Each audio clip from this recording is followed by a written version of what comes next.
अभी मैं अटेंडेंस दे जाती हूँ क्योंकि प्रिंट आउट निकालवाना पड़ेगा।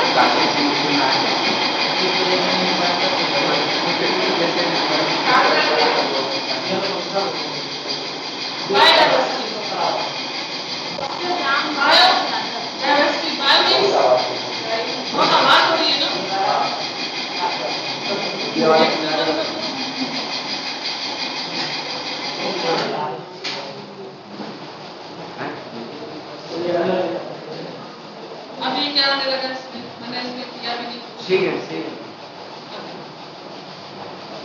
Biodiversity, bio means life, living, है ना, और डाइवर्सिटी मीन्स वैरायटी, ढेर सारी जो आप अपने चारों तरफ देखते हैं। उसमें एनिमल्स और प्लांट्स दोनों की अलग अलग वैरायटी, लिविंग है दोनों की वैरायटी भी अलग अलग है ना। तो this term is given by and coined bye Walter G. Rosen in 1986. Biodiversity. It has been defined variously, richness of variety हमारे क्योंकि हम देख रहे हैं, और सबसे ज्यादा बायोडाइवर्सिटी हमारे किसमें, इंडिया में। इतनी कहीं नहीं है जितनी हमारे यहाँ पाई जाती है, उतनी कहीं नहीं है। The variability of species in all living organisms is given reason और habitat. जिस habitat में हम लोग या कोई भी स्पीशीज है वो बिलोंग कर रही है, तो वहां पे जो वेरिएबिलिटी आएगी, जो तरह तरह की आपकी प्लांट्स हैं, तरह तरह के एनिमल्स हैं, तरह तरह के और भी कोई भी ऑर्गेनिज्म है, लिविंग ऑर्गेनिज्म है, that is known as the biodiversity.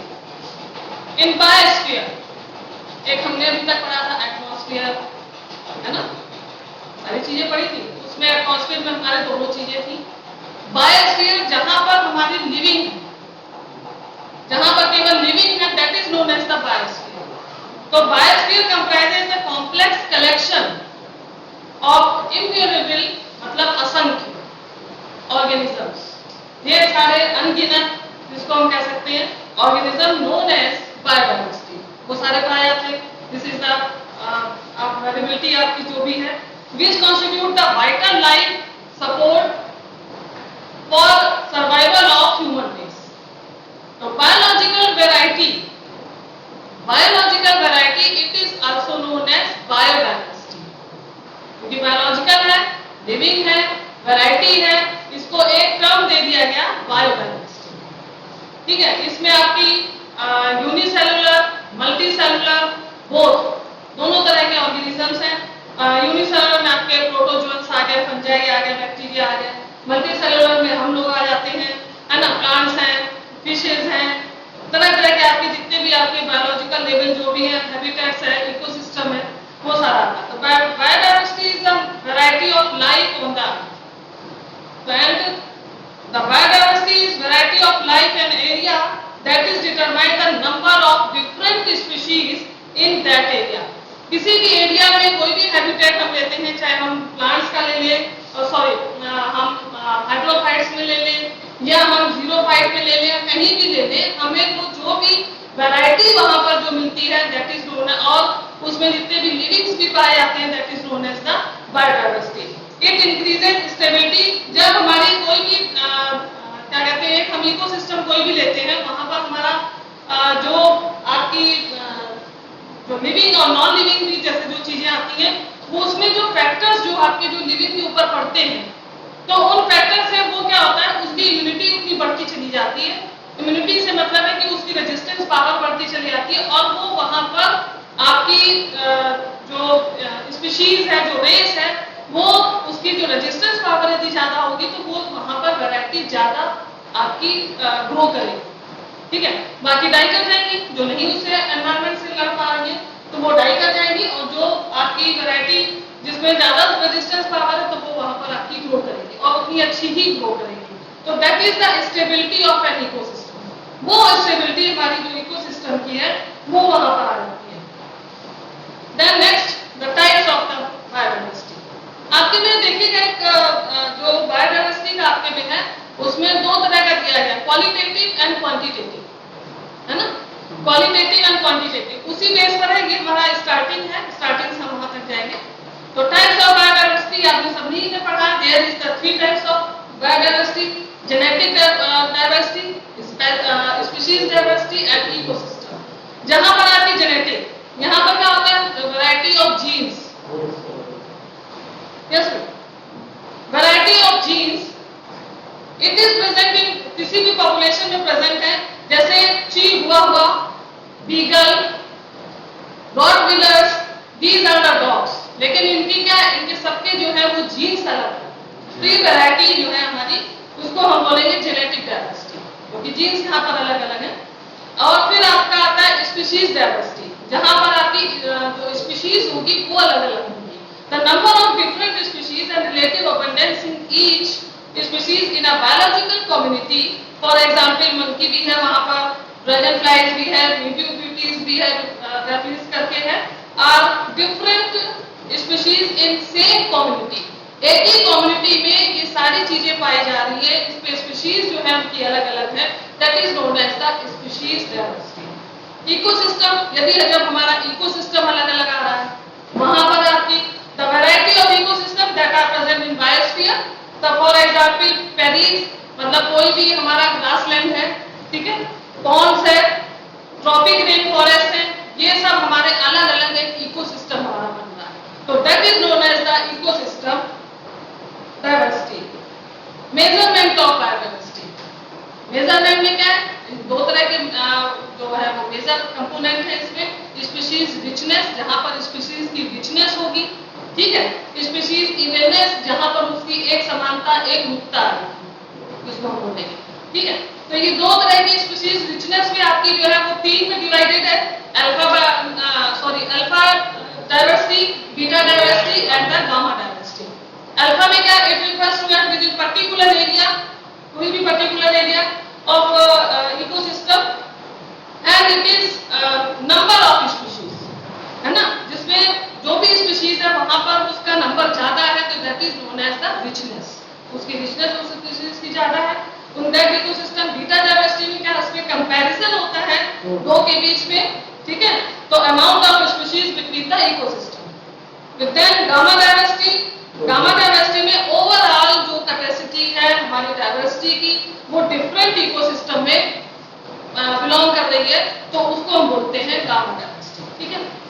फिर है स्पीशीज इवेननेस, इवेननेस मतलब अभी तक हमने रिचनेस थी, जहां पे जिस चीज की रिचनेस थी वो हमने देखी, अब जहां पर हमारी इवेननेस है, इवेननेस मतलब एक जैसी समान रूपता जहां पर आ रही है, it measure the proportion of species in a given site, कोई भी साइट है हमारी, वहां पर यदि लो इवेननेस है तो इसका मतलब है, मतलब वो एक समान से एक कहीं पे मिल रही है, तो वहां पर वो डोमिनेट कर रही है वो साइट उस स्पीशीज के लिए, उस स्पीशीज के लिए, क्योंकि एक जैसी वहां पे मिल रही है, इसका मतलब वो स्पीशीज वहां पर ज्यादा हुआ, तो वो डोमिनेट कर जाती है।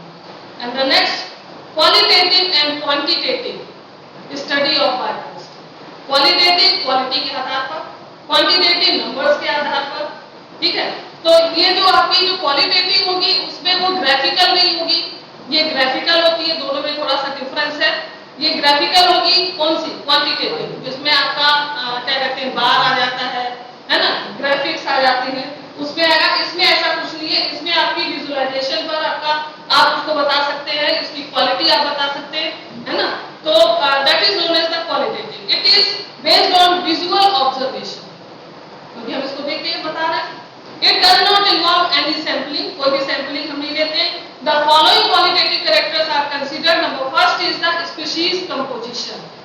जो species component होगा जो इस community का, तो governed by the habitat condition, वहाँ की जैसी habitat की जो condition होगी, उस condition के आधार पर, जैसे कि हमारा soil है, soil में soil moisture कितना है, nutrients क्या है, light क्या है, temperature क्या है, and there is a seasonal changes, जो हमारे सीजनल चेंजेस आ रहे हैं आपके इकोसिस्टम पर और जो आपके कंपोजिशन पर, that is known as the species composition. मतलब हमारा सॉइल मॉइस्चर है, आपकी जितने भी फैक्टर्स, जितने भी आपके फैक्टर्स हैं वो आपके वहां पे सॉइल के और उससे रिलेट कर रहे हैं, that is known as the species composition. Number second is growth habitat of plant, कैसे कैसे प्लांट की जो ग्रोथ होती है उस पर हम जब हम देखते हैं कि इसकी ग्रोथ कैसी जा रही है, तो इसका मतलब है कि वहाँ का जो टेम्परेचर है, वहाँ की जो सॉइल है, वहाँ की सारी जो चीजें जो उसकी तो कंपेयर हम कर रहे हैं, तो जो उसकी प्लांट की जैसे जैसे ग्रोथ होती जाएगी, that is known as the growth habit of plant. A community has many component species with varying height,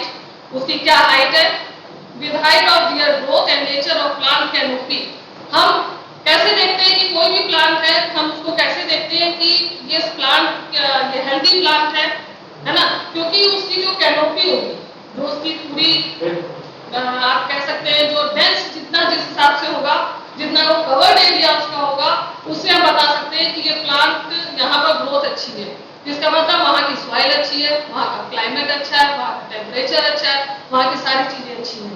ठीक है, तो वो ग्रोथ हैबिट जो है वो आपकी उस प्लांट की बता देगी कि किस टाइप का, और हम उससे ये समझ जाते हैं कि यहाँ की क्वालिटी क्या है, क्योंकि ये क्वालिटेटिव है, तो उसकी क्वालिटी हमें समझ में आ जाती है कि वो जिस जगह पर है, जिस हैबिटेट पे है, जिस इकोसिस्टम पर है, वो हमारा कैसा है। तो द ग्रोथ फॉर्म्स इस प्लांट आर क्लासिफाइड, जैसे हमारे संबंध फर्स्ट आता है हर्ब्स, छोटी छोटी हर्ब्स है विद एनुअल एरियल स्टेम, है ना, तो एनुअली होती है वो भी, ज्यादातर हर्ब्स जो है मोस्टली, और कुछ होती है सीजनल भी होती है, जो सीजन के हिसाब से उगती है, फिर खत्म हो जाती है, जैसे बरसात में उगती है, फिर बरसात में थोड़े दिनों के बाद चली जाती है। और बहुत सी हर्ब्स ऐसी होती है जो कि आपकी मेडिसिनल वैल्यू भी बहुत ज्यादा होती है ना। Number second, grasses with annual aerial stems, tillers वगैरह, एंड विद पेरिनेटिंग राइजोम, आपका पेरिनेटिंग राइजोम है। श्रब्स, जो आपके श्रब्स आते हैं उससे थोड़ा सा बड़े आए, तो श्रब्स आए विद वुडी स्टेम, उसका जो स्टेम होगा वो वुडी होगा, and the height up to 3 metre, जो आपका श्रब है वो अप टू 3 मीटर। फिर ट्रीज आएगा तो इससे ऊपर चला जाएगा, more than up to 3 metre. तो trees which are woody plant with thick prominent stem more than 3 metre है। ठीक। Number third is the periodicity. There are seasonal climatic changes, वो भी हमारे क्लाइमेटिक चेंजेस हैं, that cause the phenolic changes in species. Different species undergo different growth stages, कईयों में हर तरह की स्टेज आती है, दैट इज वेजिटेटिव, पहला क्या आता है vegetative, flowering, fruiting and seed dispersion. सबसे पहले वो वेजिटेटिव ग्रोथ होगी, उसके बाद उसमें फ्रूटिंग आएगी, फ्लावरिंग आएगी, फिर फ्रूटिंग आएगी, फिर सीड डिस्पर्सन होगा, फिर डेथ। ये एक चार्ट चलता है ना, लाइफ साइकिल जो होती है उसकी। तो majority of tropical trees and shrubs become active during winter. जब विंटर सीजन होता है तब वो जो ट्रॉपिकल ट्रीज हैं आपके नवंबर टू फरवरी, वो कैसे रहते हैं बताइए। आपका जो ट्रॉपिकल है नवंबर से लेके और क्या कहते हैं फरवरी तक, इसमें जो प्लांट ग्रोथ होती है वो कम होती है ना, प्लांट ग्रोथ कम होती है। अब आप देखिएगा इस टाइम पे प्लांट ग्रोथ आपकी बढ़ने लगती है, जैसे आपका मार्च का आता है उसके बाद से आपकी प्लांट ग्रोथ बढ़ने लगती है। When the plant growth is almost nil, and January to February January to February is the period of leaf fall and the deciduous trees. Deciduous जिससे पत्ते गिरते रहते हैं। Fresh vegetative growth start on the event of summer during March. मार्च में start होगी reproduction. अब यहाँ से आपका वेजिटेटिव हुआ, इसके बाद आपका रिप्रोडक्शन आएगा, तो फ्लावरिंग आई, फ्रूटिंग आई एंड द सीड प्रोडक्शन। ये तीनों चीजें takes place during summer, March to June, इस पीरियड में। द सीजन ऑफ मानसून, फिर से आपका जब मानसून सीजन आता है July to October, when the trees are seed, इसमें क्या होगा जो सीड होगा वो डिस्पर्स होने लगते हैं।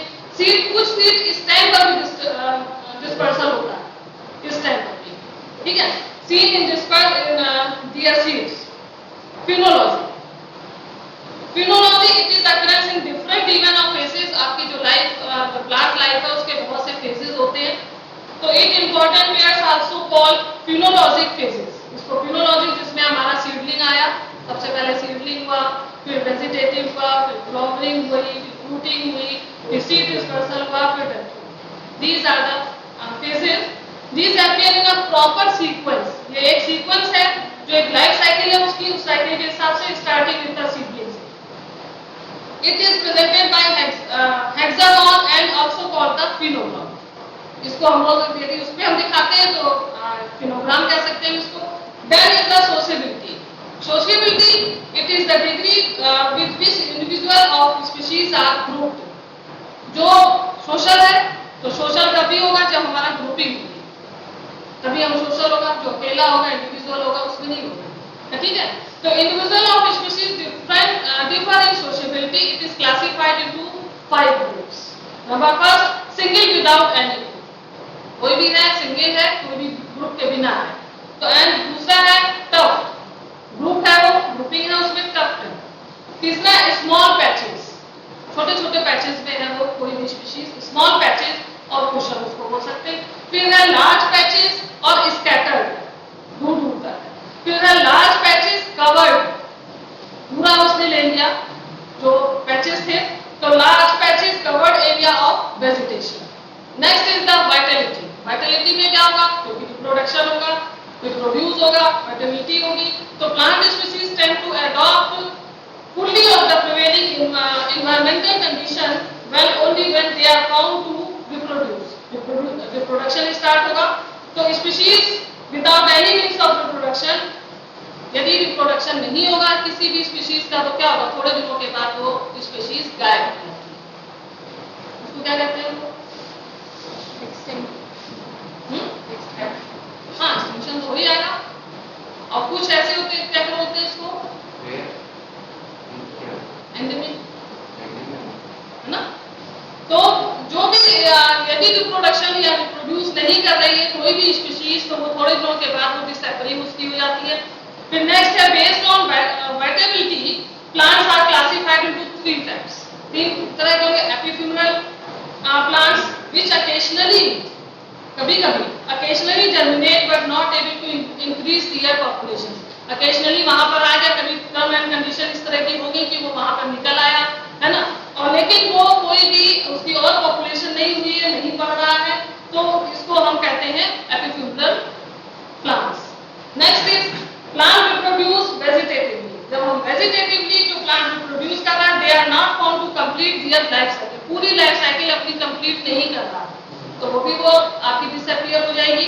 Well developed plants we are seen in complete their life cycle, जब वो पूरी तरह से अपनी लाइफ साइकिल को कंप्लीट कर रहा है, वही स्पीशीज वहां पर एग्जिस्ट करेगी, ठीक है, हमारे बायोडायवर्सिटी में।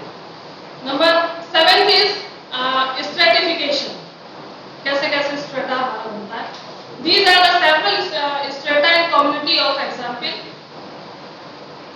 Forest, जैसे हमारा फॉरेस्ट है, वहां पे हमारा स्ट्रेटा कैसे होगा, जो बड़े प्लांट्स होंगे, लंबे ट्रीज होंगे, तो वो हमारा फर्स्ट स्ट्रेटा हो जाएगा। उसके नीचे हमारे श्रबी आ जाएंगे तो सेकंड स्ट्रेटा आ जाएगा।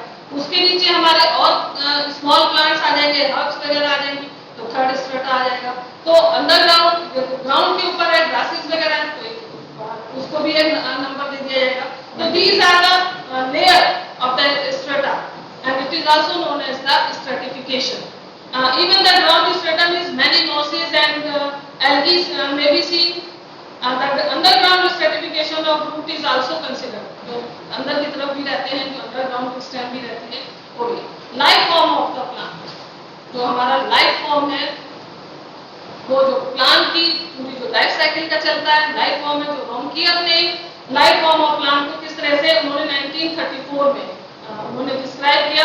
यहाँ पर आप देख रहे होंगे कि जो डार्क पोर्शन है, ब्लैक पोर्शन है ना, वो पोर्शन जो है वो पेरिनेटिंग बर्ड्स है, जिससे कि वो नया प्लांट बनता है, जिससे नया प्लांट। अब उसमें देख रहे होंगे जो आपका जो बड़ा वाला प्लांट है उसमें ऊपर की तरफ है, तो इसका मतलब है स्टेम और ब्रांचेस के ऊपर फ्लावरिंग हुई, फ्लावरिंग के बाद फ्रूटिंग हुई, फ्रूटिंग के बाद सीड बना, ठीक है, वो सीड डिस्पर्सल हुआ, वहां से हमारा नया प्लांट बनता है। तो ये पेरिनेटिंग बर्ड्स, ठीक है। तो रोमकियर 1934 में उन्होंने कंसीडर किया द रोल ऑफ अनफेवरेबल, जो कंडीशन जब होगी तो उसके बाद में अगर फेवरेबल कंडीशन आएगी तो हमारा ये कैसे स्टोर करता है, स्टोर करने के बाद कब वो जब फेवरेबल कंडीशन आई तो हमारा नया प्लांट बनेगा। तो this condition on perennating birds are plant on this basis the following types has been described. अब इसका क्लासिफिकेशन होता है हमारा क्वालिटेटिव में प्लांट्स का। तो क्वालिटेटिव में पेंड्रोफाइट्स, जो पेंड्रोफाइट्स हैं वो किस तरह के होंगे, इसमें the plants of this group are trees, shrub and woody climbers, बड़े वाले जितने भी प्लांट्स हैं। इन सच प्लांट्स आपका पहला वाला जो था, जो आपने पीछे देखिएगा, ये जो बड़ा वाला है plant, this is the phanerophytes. In such plant the perennating birds are found on stem and rear meters. The phenophytes are abundant in the tropical region. जो हमारा ये रीजन है tropical region. This number progressively decrease from tropics in condition to temperate and arctic region. वहां पर इनकी कम होता चला जाएगा. It classified into 4 sub types. जो phenophyte है वो 4 फिर से डिवाइड किया गया. कौन से में? Mega phenophyte, mesophenophyte, microphenophyte and nanophenophytes. मतलब जो मेगा है वो आपका 30 मीटर से जो ऊपर होगा, अबव होगा, जहां पर पेनिट्रेटिंग आपकी जो बर्ड होगी वो 30 मीटर से ऊपर होगी. That is known as the mega phanerophyte. Meso में क्या होगी? 8 से लेके 30 मीटर तक होगी. एक में 30 मीटर तक थी, उसके ऊपर उसमें आपकी जो आपकी मीजो है वो 8 से लेके 30 तक. ठीक है. एंड माइक्रो जो होगी वो आपकी 2 से लेके 8 2 to 8 मीटर तक होगी. और जो नैनो फेनोफाइट है वो 25 सेंटीमीटर टू 2 मीटर. तो जहां उसको हमने डिवीजन जो हमने दिया है वो पेनिट्रेटिंग बर्ड्स के आधार पर रॉकियर ने 1934 में उसका जो डिवीजन दिया वो इस मेगा फेनोफाइट, मेसोफेनोफाइट, माइक्रोफेनोफाइट एंड नैनोफेनोफाइट. तो 30 से लेके आपका 25 सेंटीमीटर तक वो उन्होंने इसको डिस्क्राइब किया. फिर आपका आया कैमिफाइट्स. कैमिफाइट्स क्या होता है? These are the plant of cold region. जो कि अभी फेनोफाइट थे, ये हमारे कौन से रीजन के थे? ट्रॉपिकल रीजन के थे. ये हमारे आ गया कोल्ड रीजन के. यहाँ पर क्या होता है? यहाँ पे जो पेनिट्रेटिंग बर्ड होती है इस कोल्ड रीजन में जब बहुत अपर साइड में और ऊपर चले जाते हैं हिल स्टेशन पे, तो वहां पर ये स्नो में जो है पेनिट्रेटिंग बर्ड जो है वो क्या होती है? सेव हो जाती है. ठीक है. जब फेवरेबल कंडीशन आती है, स्नो पिघल जाती है, तो ये वहां पर प्लांट्स ग्रो कर जाते हैं. तो कैमिफाइट्स, these are the plants on cold region. The plants grow up to 25 centimeter in height. The stem may be erect or prostrate. The perennating buds are located above the soil. The bud develop at the base of the erect shoot as well as the prostrate stem in height, altitude. Plants, the perennating buds are covered and protected by snow. Snow से वो जो है पूरी covered रहती है. Next is the hemicryptophytes. Hemi अर्धचंद्रा उसको बोलते हैं आधा. क्रिप्टो मतलब छुपा हुआ. ठीक है. तो हेमिक्रिप्टोफाइट आधा छुपा हुआ. तो पेनिट्रेटिंग बर्ड जो है जब वो आधी रहती है, आधी मतलब थोड़ी सॉइल पर ऊपर है और थोड़ी सॉइल के अंदर. ठीक है. दोनों कंडीशन में. The penetrating birds in such plants are found in the surface soil और under the surface. Dead leaves also protect the birds. जो डेड लीव्स होती है उसको जो पेनिट्रेटिंग बर्ड्स है उसको प्रोटेक्ट करती है. These herbaceous in nature with rosette of leaves in most plant form. थाली की तरह हम कह सकते हैं, चपटी हुई होती है तो रोजेट लीव्स.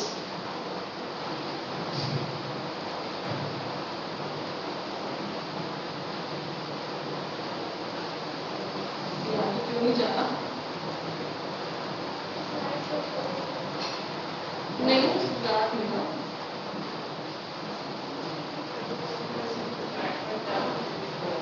देखिए जरा आगे.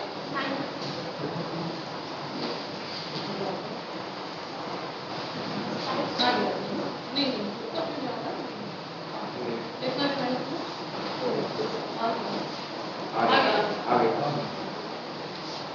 क्रिप्टोफाइट्स.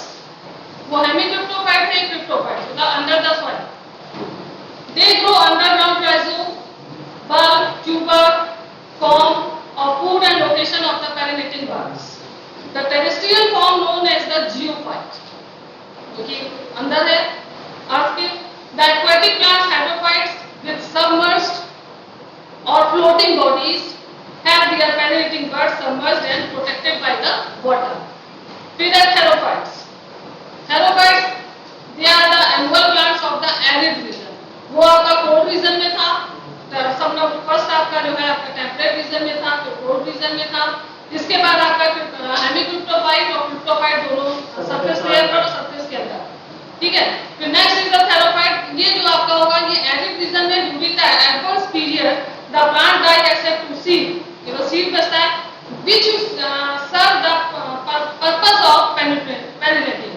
The percentage of different life forms, जितनी भी life forms हैं इनमें क्या है, जो एक बायोलॉजिकल स्पेक्ट्रम जो इसका बना, तो कैम्नोफाइट्स आपका 46%, कैम्निफाइट्स आपका 9%, हेमीक्रिप्टोफाइट 26%, क्रिप्टोफाइट 6% एंड द थेरोफाइट इज 13%। ये पूरा आपका जो क्लासिफिकेशन है उसका एक आपका क्वालिटेटिव के हिसाब से वो है।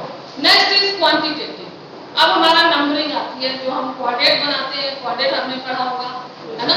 क्वाड्रेट वगैरह जो हम बनाते हैं, तो वहां पे हम कैसे जो स्पीशीज है उसको कैसे हम क्लासिफाई करते हैं। तो उसमें क्या होगा, density tested by the number of parameters like density, cover, जो कवरिंग है उसकी, अबंडेंस, तो कितना मिल रहा है, हाइट, वेट, वॉल्यूम, जो प्लांट का है वो है, index of similarity and importance of value index.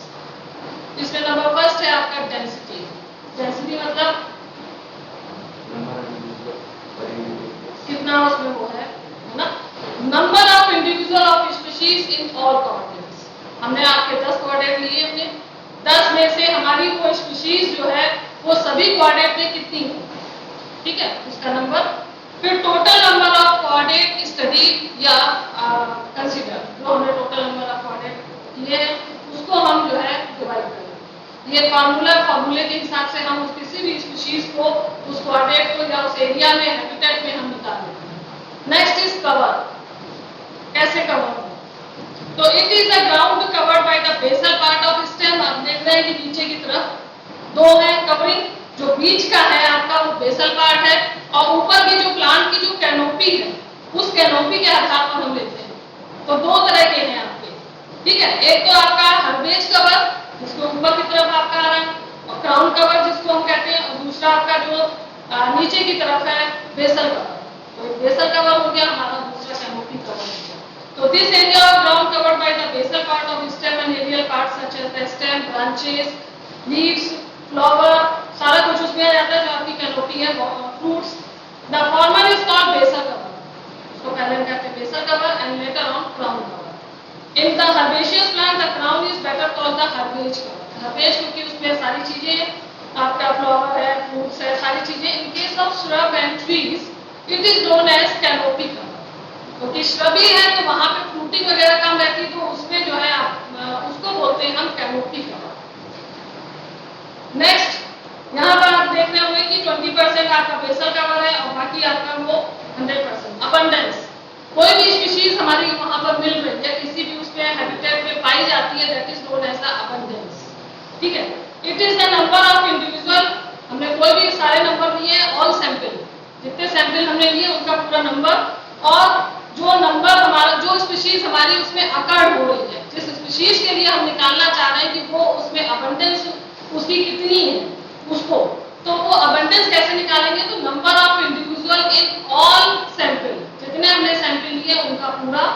फिर number of sample in which species occur, जिसमें वो स्पीशीज अकर कर रही है, जिस कोऑर्डिनेट में वो, तो वहां से हम जब लेते हैं तो देयर आर 4 क्लासेस जो है हमारे यहाँ पर, जो है 5 क्लासेस आ रहे हैं, जिसमें रेयर है, जहाँ पे कुछ कुछ मिल रही है, रेयर है, अकेशनली है या इनफ्रीक्वेंटली मिल रही है, तो उसको हम IF करके उसको डिनोट कर लेते हैं।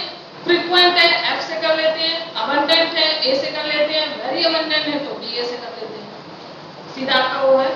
फिर आपका आता है हाइट ऑफ प्लांट्स। इसी में क्योंकि जो अबंडेंस है फिर हेल्दी है, उसमें आपने पहले देखा होगा कि हमने हाइट, वेट, वॉल्यूम सारा दिया हुआ था, तो एक एक क्या कहते हैं आपका सिंगल एक वो है। तो जो हाइट है, यदि आपकी हाइट अच्छी है तो आपकी गुड इंडेक्स जा रही है, इसका मतलब है कि वहां की जितनी भी सारी चीजें आपकी जो आप ले रहे हैं वो सारी चीजें आपकी बेटर है। तो it is a good index of vigour, rate of growth and suitability of the area for a particular species, उस स्पीशीज के लिए वहां पे बहुत ही अच्छा वो है। तो it is easy to measure increase in height, height उतनी है। The method is used for measure growth.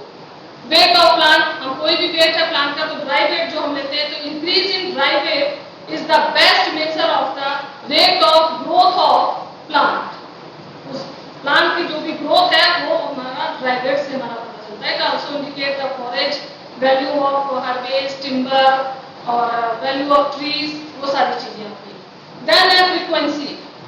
Frequency हमेशा हम परसेंटेज में लेते हैं, ठीक है।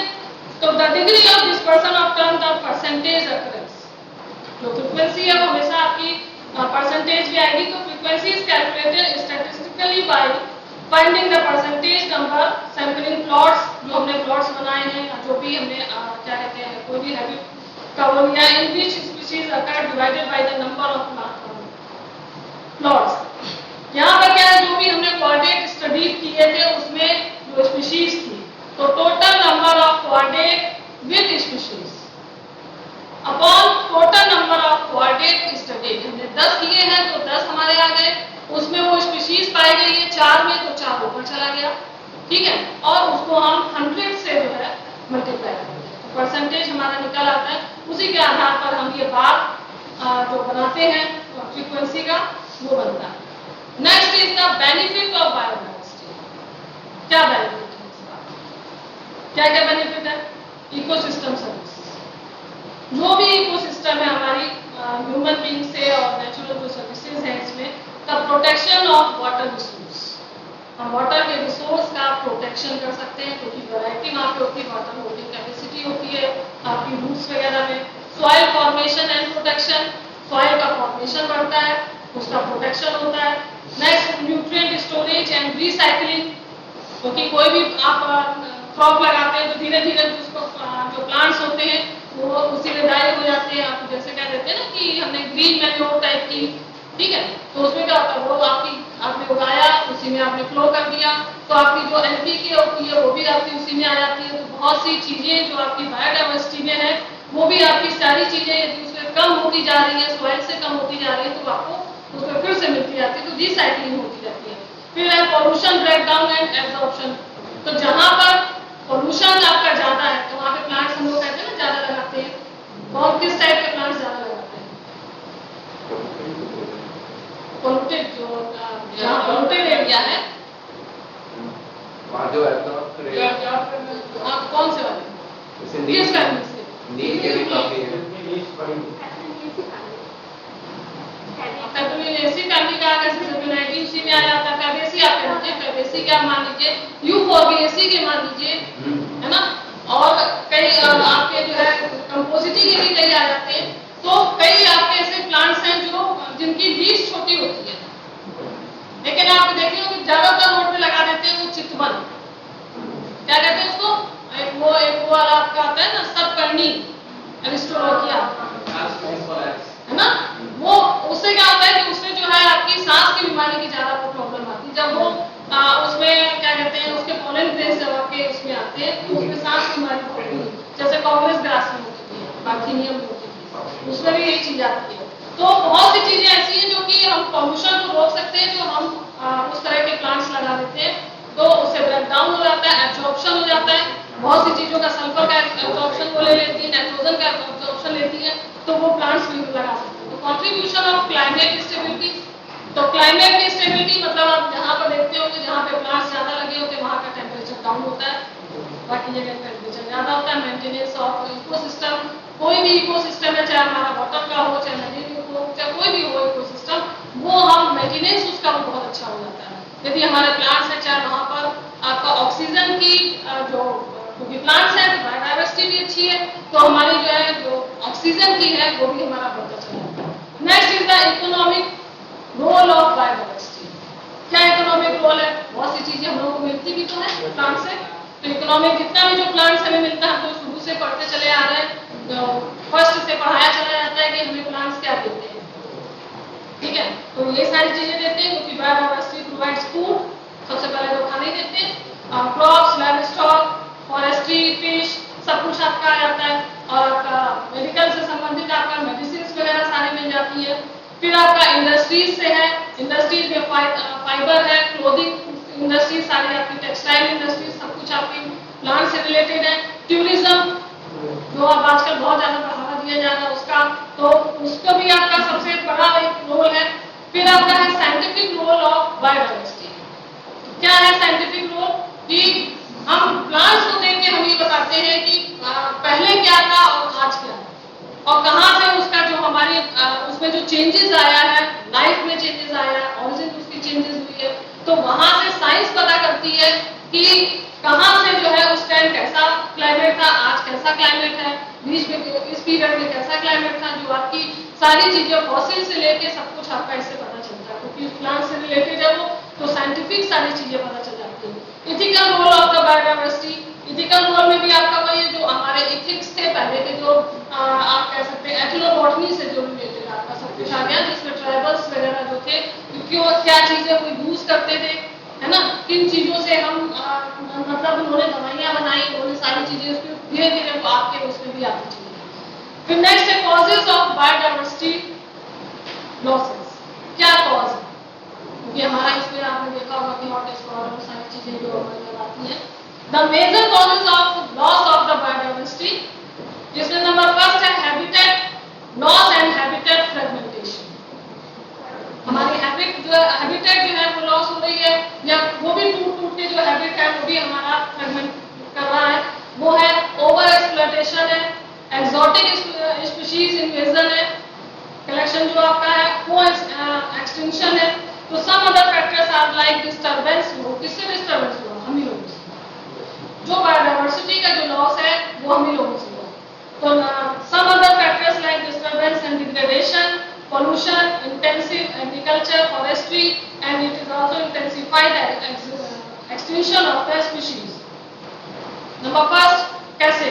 Habit loss and habit fragmentation. तो habitat है, destruction कैसे हो रहा है? Expanding population हमारी बढ़ती चली आ रही है। जो हमारा बीच का कोर का urbanization जो हमारा बढ़ा, तो जैसे कि आपकी किसी भी एरिया में है तो क्या हुआ, धीरे धीरे एक्सपेंशन जब शुरू हुआ तो हम उसके मार्जिन तक पहुंचते चले जाते हैं। आपने देखा होगा जब खेती होती है तो बहुत चौड़ी लेयर रहती है ना, चलने के लिए खूब जगह रहती है, आप सामान तक ले जा सकते हैं, मतलब इतनी लेयर रहती है। फिर वो धीरे धीरे क्या होता है, बंटवारा होता चला जाता है और वो इतनी रह जाती है कि आप एक ही पैर रख के चल पाते हैं उसमें। तो ये क्या चीज है, ये चीजें एक मतलब जस्ट लाइक समझाने के लिए कि मतलब कैसे किसी भी चीज का हमारे हैबिटेट का वो कम होता चला जा रहा है, ठीक है। तो destruction of habitat due to expanding population, development of more industrial areas, urbanisation, more area of agriculture, new roads, canals, सारी चीजें जो हमारी निकल रही, डैम्स, इस द हम जितना आगे बढ़ते जा रहे हैं तो उतना हमारी जो डाइवर्सिटी है वो भी हमारी कम होती जा रही है, हम उसको बढ़ा नहीं रहे। रोड साइड के आपके जितने भी बड़े बड़े हाईवेज वगैरह है वहाँ के पेड़ हम काट देते हैं, बड़े बड़े पेड़ काट देते हैं और बाद में हम उसमें क्या लगाते हैं, वो बीच में जो वो क्या कहते हैं बॉर्डर है ना, कनेर, और जो आपके बड़े बड़े जो छायादार फलदार जो पेड़ थे वो सब आपने हटा दिए। उसकी जगह पे ये दिखाया जाता है कि हमने ये पेड़ लगा दिए, इतने पेड़ हमारे ऑन रिकॉर्ड आ जाता है कि इतने पेड़ हमारे डिस्ट्रक्ट हुए थे, इतने पेड़ नहीं लगाए। तो गवर्नमेंट का एक वो चलने लगता है कि हमने इतने पेड़ लगाए। अभी तक आप देखिएगा जब हमारा ये मेट्रो ये जब बनी है उसके नीचे के कितनी बार पेड़ हटाए गए और कितनी बार पेड़ लगाए गए, है ना। तो जितनी बार आपने हटाए उतनी बार जो पेड़ लगे और हटे, तो टेंडर तो सबका पास हुआ होगा, पैसा सब पे मिला होगा, हर पेड़ पे आया होगा, तो कितनी बार लगे उस पे, और अब लगे तो अब कुछ ही पेड़ उस पे लगे, है ना, और 3-4 बार उसकी रिसाइकलिंग हो चुकी है। तो इसका मतलब है उतना टेंडर वो जो है उतना पैसा जा चुका है, ठीक है। तो सारी चीजें उसके लिए होती है। Then tropical rainforest can occupy 14% of Earth. Tropical rainforest आज जो है वो 6% है। Habitat fragmentation decreases the core area, जो हमने आपको बताया, core area and increases the edge area. Increases the edge area, all natural grassland of USA. वहाँ पे भी कह सकते हैं आप, सब जगह मतलब हर जगह का ये हुआ। Next is the over exploitation. जितना ज्यादा आपकी पॉपुलेशन बढ़ती चली आ रही है, it reduces the size of the population of any particular species. As a result, it becomes endangered, vulnerable, or facing the threat of extinction. वो चीजें गायब होती चली आ रही हैं, जैसे hunting of animals, काला हिरण, है ना, गायब होता चला गया। कलेक्शन ऑफ मेडिसिनल प्लांट्स, बहुत सारा मेडिसिनल प्लांट्स के लिए जो टावर की कंपनी है, पतंजलि की कंपनी है ना, ये सारी चीजें हम सब कुछ हर्बल दे रहे हैं, तो ये क्या करती है, सारे आपकी जो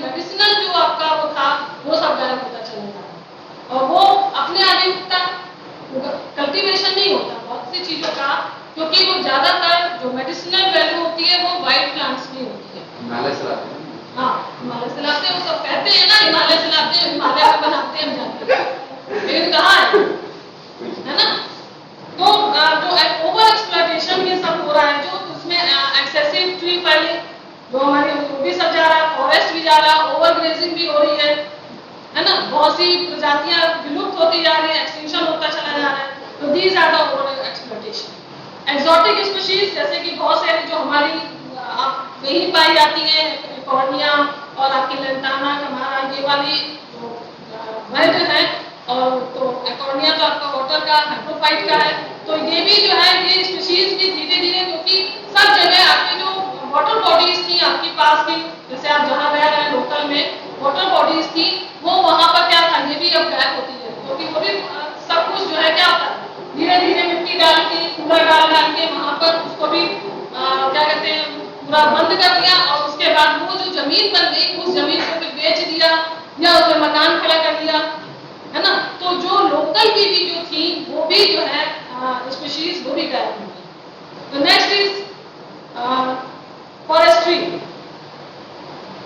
ना, हाँ, next is forestry. There is a tendency to grow economical importance important trees in pure strength, sal है, टीक है, जो भी इंपॉर्टेंट है आपके जो भी फॉरेस्ट्री में आते हैं, it drives away the inherits other species found in forest, जो भी फाउंड करती है फॉरेस्ट में, the pure strength is liable to be attack the insect और पैथोजेंस, वो भी खत्म हो जाती है।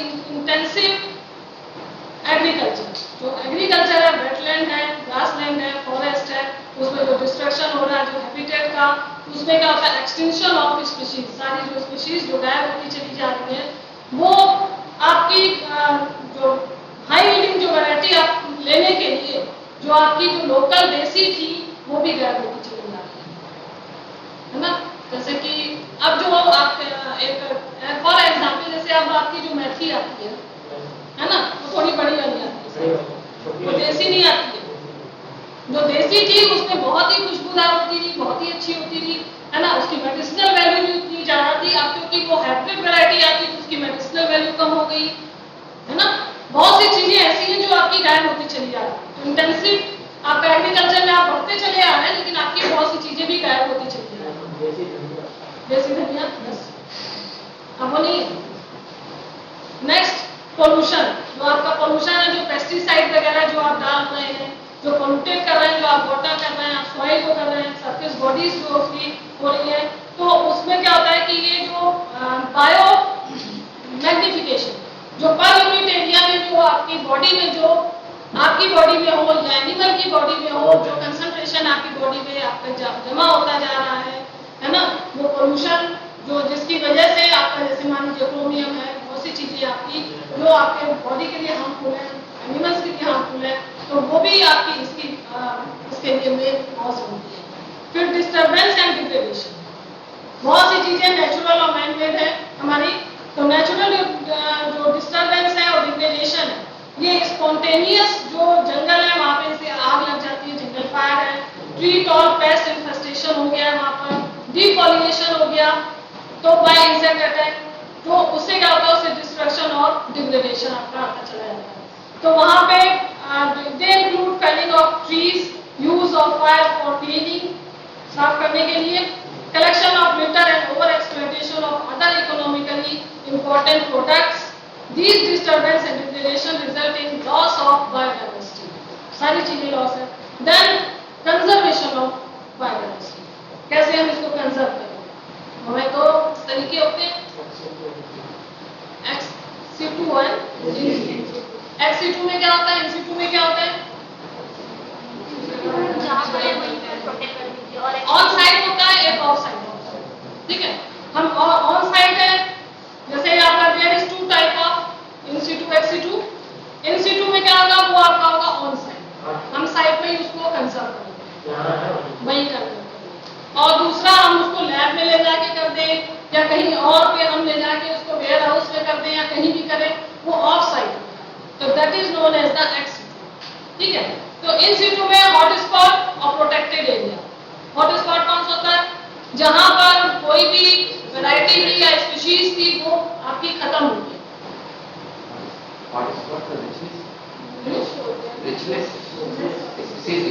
रिचनेस है, तो उसके बाद उसको तो बहुत प्रोटेक्ट करना पड़ेगा। बहुत प्रोटेक्ट करना पड़ेगा। उसी चीज को तो हम बता रहे हैं कि कोई भी चीज हमारी वैल्यूएबल चीज है और उसको प्रोटेक्ट करने के लिए हमने उसके ऊपर जितना ज्यादा हम क्या कहते हैं अपना वो लगाएंगे उसको बचाने के लिए वो हम क्या कहते हैं जितने भी साइट्स होंगी वो हमारी वो हॉट स्पॉट बना देते हैं कि हमें वो मेन वो चीजें बचानी है। जैसे कि आपका सफेद टाइगर है ना, बहुत सी चीजें हैं हमारी की जो हॉट स्पॉट में आती, बहुत सी वैरायटीज हैं जो प्लांट्स की जो हमारे से गायब होती चली जा रही है, उनको बचाने के लिए उनको करने के लिए हम जो देखते हैं प्रोटेक्टेड एरिया, जो प्रोटेक्टेड एरिया उसमें आपका नेशनल पार्क्स है, वाइल्ड लाइफ सेंचुरीज है, लेक्स है ना, बायोस्फीयर रिजर्व्स है, जो बीआर जो हमारा आता है तो उसमें टेरेस्ट्रियल और मैराइन दोनों तरह का आता है बायोस्फीयर रिजर्व में। और दूसरा फिर आपका है XC2 जो हम ऑफ साइट है हमारी, तो ऑफ साइट में क्या करते हैं कि हम किसी भी लैब में आपका टिश्यू कल्चर आ जाता है, आपकी बहुत सी चीजें आती है जिसमें होम गार्डन्स है ना, सीड बैंक है, हम सीड किसी भी अच्छे वैरायटी के जो सीड है उनको हम कल्चर करके रख सकते हैं, उनको बैंक में डाल देते हैं, बैंक मतलब ये बैंक नहीं कल्चर वाली सीड। फिर जीन बैंक है, फिर क्रायो प्रिजर्वेशन है ना, बॉटनिकल गार्डन है, आर्बोरिटा मतलब बॉटनिकल कलेक्शन है जो हमारा जियोलॉजिकल पार्क्स है, एक्वेरिया है, वो हमारा सारा इसी में आता है। तो इसमें देखिए नेशनल पार्क्स जो हमारे थे उसमें 100 नेशनल पार्क्स जो हैं जिसमें हमारा कांजीरंगा और सबसे पहला कौन सा था जिम कॉर्बेट 1936, ठीक है। ये सब हमारा जितना भी बेटरमेंट है हमारा जो वाइल्ड लाइफ कल्टीवेशन ग्रेजिंग इन सब से वो जो है वो क्या करते हैं वो बचा सकते हैं, कंजर्व कर सकते हैं। ये हमारा क्या फिर वाइल्ड लाइफ सेंचुरीज जो है हमारी जिसमें फ्लोरा फाउना जो भी हमारा वो है, तो उसमें जो एक्टिविटीज है उसमें जो कलेक्शन है, जो फॉरेस्ट प्रोडक्ट्स है, हार्वेस्टिंग है, टिम्बर हार्वेस्टिंग है, टिम्बर है, प्राइवेट ओनरशिप है, लैंड है, और हमारी जो 551 जो सेंचुरीज है वो हमारी पाई जाती है जो वाइल्ड लाइफ सेंचुरीज। फिर बायोस्फीयर रिजर्व जो बीआर हमारा है उसमें भी 18 बीआर जो है वो हमारे इस टाइम पर है 18। फिर है हमारा इसमें जो बीआर है इसमें 3 जोन है, core zone, buffer zone, transition. Core zone में हमारा मतलब कोई किसी तरह का कोई भी इंटरेक्शन बाहर का नहीं होता कोर जोन, ठीक है। बफर जोन में थोड़ा हो सकता है, हम रिसर्च के लिए कर सकते हैं है ना, हम किसी भी उसके लिए ले सकते हैं, कोई भी एजुकेशन के लिए ले सकते हैं, उसमें हमारा थोड़ा बहुत इंटरेक्शन जा सकता है। और ट्रांजिशन जोन में हमारा पूरी तरह से जाता है, वहाँ पे क्रॉपिंग भी है और ग्रेजिंग भी है, फॉरेस्ट्री भी है, टूरिज्म भी है, सब कुछ उसमें जा सकता है। तो 3 जोन उसमें कैटेगराइज कर दिया है उसको, ठीक है।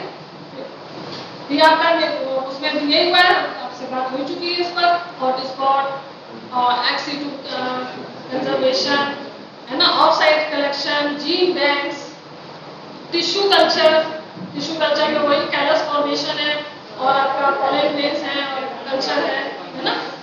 फिर क्रायो प्रिजर्वेशन में इसमें जो प्रिजर्व किया जाता है वो लिक्विड नाइट्रोजन होती है -196 डिग्री सेंटीग्रेड पर इसको जो है मेंटेन कर सकते हैं, और उसमें टिश्यू कल्चर में एम्ब्रियोज वगैरह जो एनिमल्स के सेल टिश्यूज हैं उनको भी हम प्रिजर्व कर सकते हैं।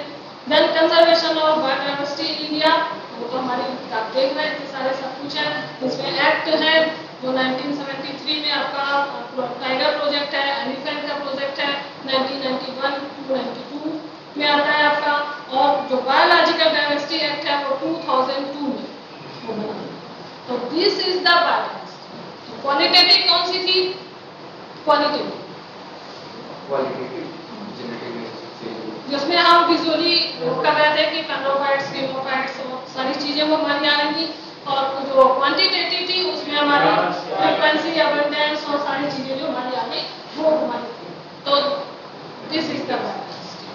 हमने बहुत शॉर्ट में करा इसको, तो ये भी और हो नहीं सकता क्योंकि मुझे ये लास्ट आपकी क्लास मिली थी, मेरे में एयर, वाटर, सॉइल ये वाली शेप उसी पे मैं डाल रही तो प्री पीएचडी वाला था उससे, क्योंकि ऐसा कुछ है नहीं इसमें, तो रैंडमली चलता है इसका तो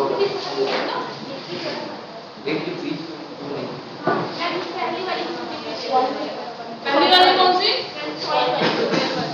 ऑयल वाली तो हमने उसमें दी है, हाँ दी है, दो है ना, दोनों दी